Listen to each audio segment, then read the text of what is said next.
Hello and welcome to another edition of the Oxford Sandy and Black Pig Group podcast. I'm your regular host, Andrew O'Shea. I'm delighted today to be joined live via modern technology down in Devon from Lincolnshire with Kim Brooke. Good morning, Kim. Good morning, Andrew. How are you? I'm very well, thank you. Good. In Lincolnshire? It's good, yeah. A nice day again, which is good. Right, so Kim, you're here this morning to talk to us about something that we're doing as a charity called the Genetic Spread Allowance. I wonder if you could tell our listeners a little bit more about that. Yes, the Genetic Spread Allowance is something that we as a charity have been talking about for a while, and it's something that we wanted to give to our supporters of our charity. And it's just so important that we wanted to let people know that it's important to travel outside your region to bring in new bloodlines, whether it be boars or sows or gilts, and you will not only be helping your region, but you will be also helping other breeders that will be in your area, because you'll be bringing in some new blood. And it's a different pedigree with different genetics. Excellent. So I guess that comes down to us protecting the various bloodlines around the country. I know there are various areas where some bloodlines don't really exist, or there may only be one or two. So I guess that's the aim, is it, to bring those numbers up and introduce them into different areas of the country where they don't exist today? Correct. That's exactly it. So the purpose is basically to highlight for the Oxford Sandy Black breeder who's willing to travel, say, over 4 hours or 200 miles. And yes, it's right to introduce a rare line or a sow or a boar bloodline that is less than 5 in their county or country where the breeder actually lives. It is important to qualify for this allowance that the breeder is indeed a supporter of our charity, the Oxford Sandy Black Pig Group, and is able to provide the charity with certain criteria upon request. So to qualify, we ask our supporters that they fill in an application which they can find on our website, oxfordsandyblackpiggroup.org, and click the button which says GSA programme. And in there you will find all the details and fill in the form. It is paramount that you are sourcing a bloodline that is not already in your region, and you can of course submit photographs so we can look and view and verify the application. We would ask that to qualify also for the application that you travel for over 200 miles or for 4 hours. Now, the allowance that we are giving to our supporters, or to people who travel to pick up their pedigree bloodline, is £175. Now, this will be given after the application has been verified and confirmed.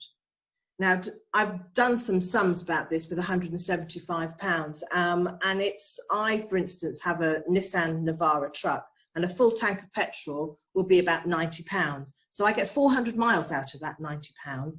And £175 means that I could travel 800 miles, and it works out that it's 87 pence per mile. Now, it's not just for the petrol. It is, of course, we can understand it might go towards staying overnight somewhere, but it's something to put in your pocket to help bring our bloodlines and spread our bloodlines around, and just help with the pedigree of different genetics to spread around the United Kingdom. Yeah, so it sounds like what you're saying. We're encouraging people to travel further afield rather than just rely upon someone that's half an hour up the road that may have a registered pig because that's what they want. It could be a common bloodline in that area. Therefore, we're asking people, look, we will help you with some of the finances because we appreciate, money is tight in this day and age, and, pushing people just to travel that little bit further to ensure that we protect and preserve those bloodlines. Correct, absolutely so. I mean, I've been hearing quite a few recently of the last coming months that people have got a large good pedigree breeder that's near them, And that's all well and good, and it's lovely. But if they could just travel, and they know that there is a boar or there is a sow in pig that they would love to travel to go and pick up, but it's putting them off because they just cannot and will not travel those miles. And I'm hoping with the little bit of incentive we can do that and get them to travel, purchase their boar or their sow or their gilts, bring them back up in the region. And also they're helping the breeders that are already in that region. And so you're mixing up all the genetic pots and the bloodlines, and hopefully it will help us to encourage more people to do the same. Yeah, so I mean, obviously, so then when this new bloodline's in that area, that person will then be breeding from them. So we shouldn't be putting people off from travelling those short distances to pick up bloodlines. And obviously there's always the need for weaners for meat. What we're talking about is spreading that diversity, and then once that bloodline's in that region, encouraging that breeder to then reach out to other breeders in the area to take on their stock as well, so that bloodline becomes more prevalent in that area as well. Exactly, Andrew. So that is our aim. I mean, we've already helped people in Scotland, for instance, over the years, where we've populated the bloodline and the breed in Scotland.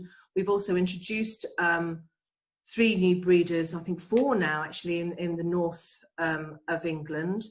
And we've got somebody that's down in West Wales, deepest, darkest Wales, down there that's taking on bloodlines. And these people are travelling and they're bringing in new bloodlines and they're bringing in a new boar. And what I'm also interested in that I have seen of late is that people are travelling for their gilts, but not necessarily for the boar, which is fine, because down the road to them, possibly within half an hour away, there is a boar there. So it's working out and making sure that the bloodline that you're bringing into your region and that you're purchasing is not related to the boar that you wish to use. So that is also a very good factor to look out for. And we, as in any of us as the trustees, they can just contact us and we can help them to say, yes, your gilt that you're future wanting to buy your sow is not related to the boar that's in your area, because the last thing we want is for you to travel all those miles, come back and find that you're the sister of the boar that you wish to use that's down the road. Yeah, I see what you mean. Yeah, so just because you're applying for the allowance, it's not an automatic approval. Obviously, we need to ensure that what is being moved is, one, to breed standard, which is why we're going to be asking for things like videos and photographs. We'll be comparing the bloodlines to make sure that there is no too much inbreeding. So this all sounds fantastic. It's a good program. When is it going to go live? We're hoping, well, everything's all been approved. So we're looking at towards the end of this month. So what I would like to ask everybody is that they just keep an eye on Facebook when we're announcing it, on our website, on Twitter, on Instagram, and we will just be rolling it out on all of our social media platforms, Andrew. Excellent. And of course, if anyone's got any questions, they can reach out to you or any of the trustees, myself, yourself, Sean Thomas and Francis Payne.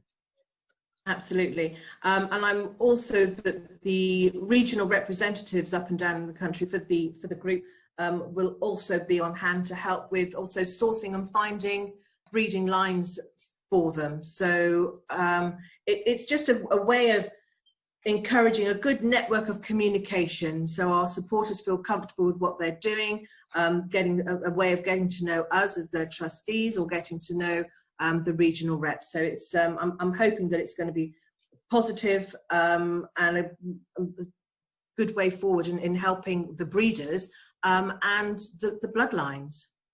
So thanks very much, Kim. So obviously this is our first program as a charity, and I believe this aligns to our ethos. Is that correct? It is.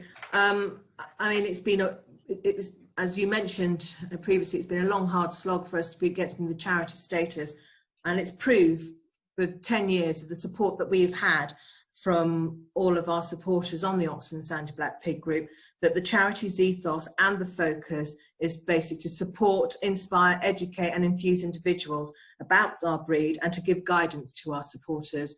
And it's without our supporters that we wouldn't have been able to have gained our charity status. So it's, again, an opportunity to say thank you, and we hope that this genetic spread allowance can help each and every one of them out there. Thank you, Kim. Thanks very much for your time this morning, and I look forward to chatting with you again on a similar podcast in a year's time, where we can feed back to our members to show the impact this program's had. Brilliant. Thank you very much, Andrew. Goodbye. Thank you very much. Well, that brings us to the end of this podcast. Thank you very much for tuning in. As always, if anyone has a topic or an item of discussion they'd like to bring to a podcast, please drop me an email, andrew@oxfordsandyandblackpiggroup.org. Until next time, I've been Andrew O'Shea. Happy pig keeping.